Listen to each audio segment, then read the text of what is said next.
자, 여러분들 안녕하십니까? 오늘 하루도 힘든 시장 대단히 수고 많으셨습니다. 2022년 2월 15일 장마감 방송을 하도록 하겠습니다. LB는 전일 대비 4.04% 하락한 28,500원에서 마감을 했습니다. 오늘도 반등에 성공하지 못하면서 52주 신저가를 기록한 모습인데요.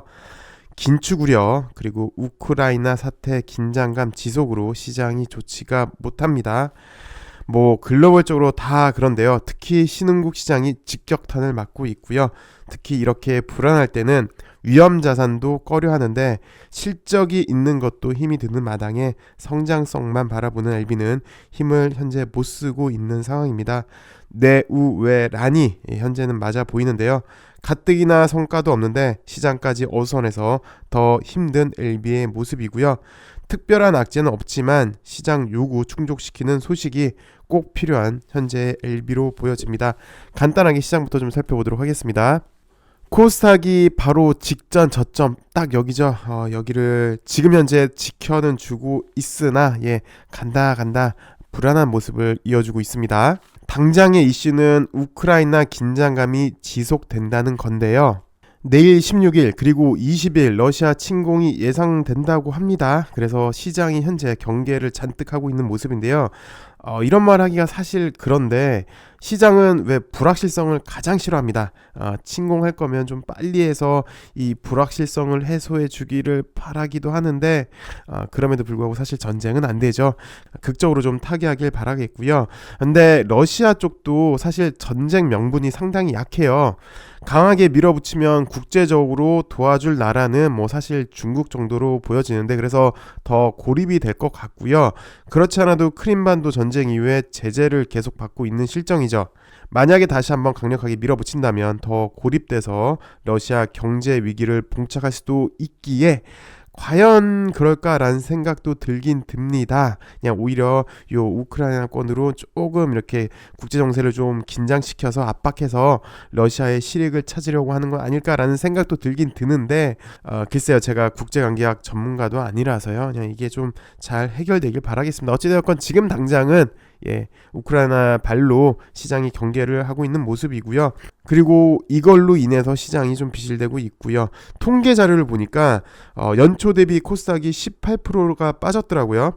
지난번에도 제가 코스닥이 세계 최고 하락률을 보였다라고 말씀을 드렸는데 코스피는 9.5% 빠졌고요. 나스닥은 아무래도 성장주가 많으니까 좀 많이 빠졌습니다. 코스피보다 13% 빠졌고 러시아는 12% 빠졌어요. 근데 재밌는 건 코스닥이 18%죠.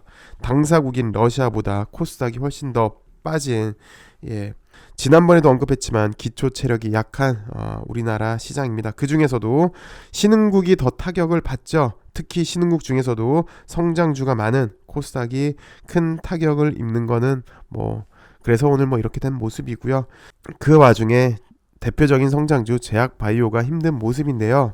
게다가 오늘은 미국에서 확진자 수가 감소한다는 소식이 들리네요. 정말 다행인데 그래서 모더나가 급락을 했습니다. 그 여파로 오늘 SK바사 같은 경우는 10%가 넘게 빠졌고요. 그동안 좀 좋았던 코로나 관련주로 좋았던 일동제약, 현대바이오 얘네들도 좀 좋지 않은 모습들, 특히 여기도 마찬가지고요.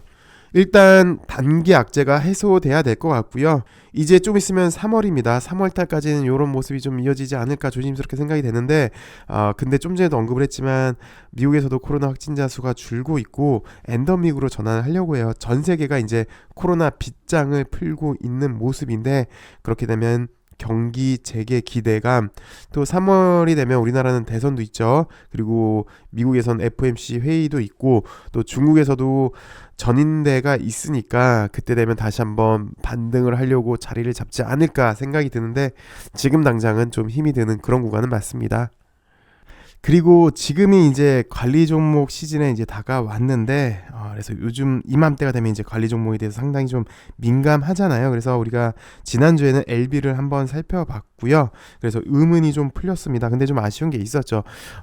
FL을 인수를 해서 이제 영업이익은 상기가 될 것 같은데 꼭 그렇게 했었어야만 했느냐. LB 자력으로도 충분히 수익을 낼 수 있었을 것 같은데 꼭 이런 다른 방법으로 했었어야 했느냐라는 아쉬움이 있었어요. 근데 오늘은 장 끝나고 HLB 생명과학이 이런 공시를 보내줬습니다. 일생이 지난해 영업 손실 117억을 보였다고 하고요. 그래서 적자가 지속이 됐다고 합니다. 연결 기준으로 영업 손실이 약 117억 원이 나왔는데, 그래서 전년 대비 적자를 지속했다.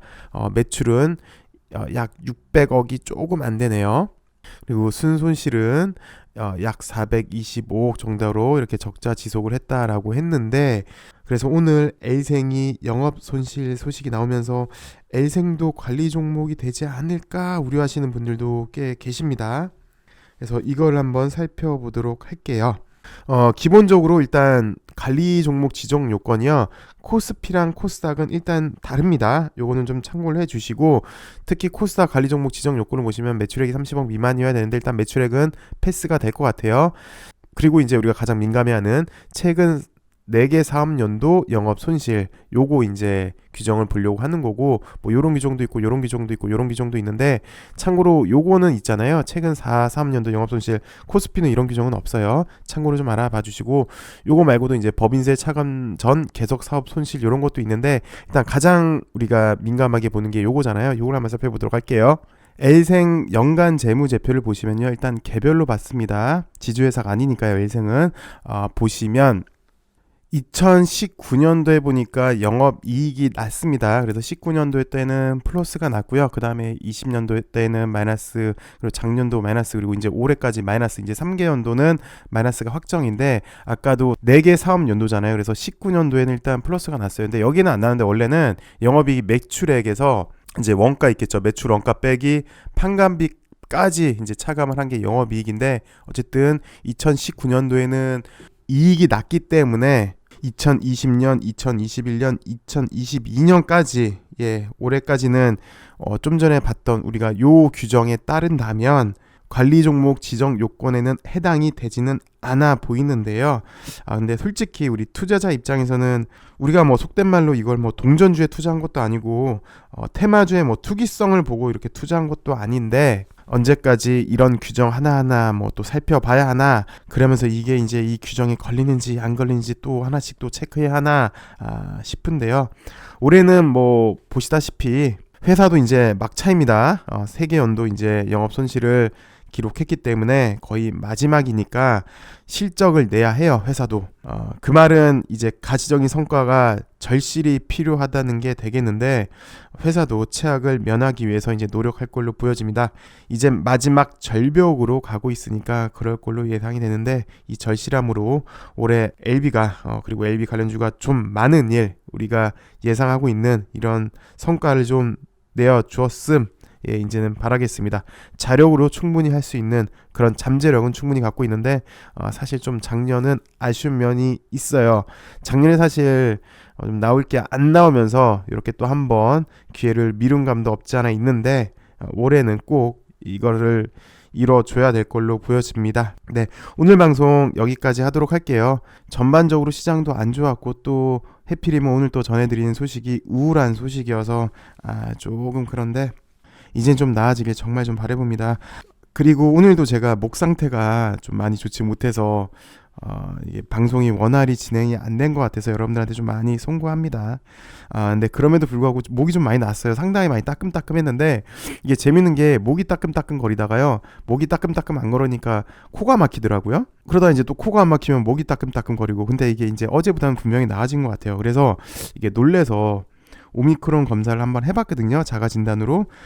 근데 해보니까 일단 아닙니다. 다행히 아닌데, 또 주위에도 보니까 요새 이렇게 목감기 환자분들이 많으신 것 같아요. 그래서 여러분들도 건강관리 잘 하시고요. 좋은 하루 되시길 바라겠습니다. 감사합니다.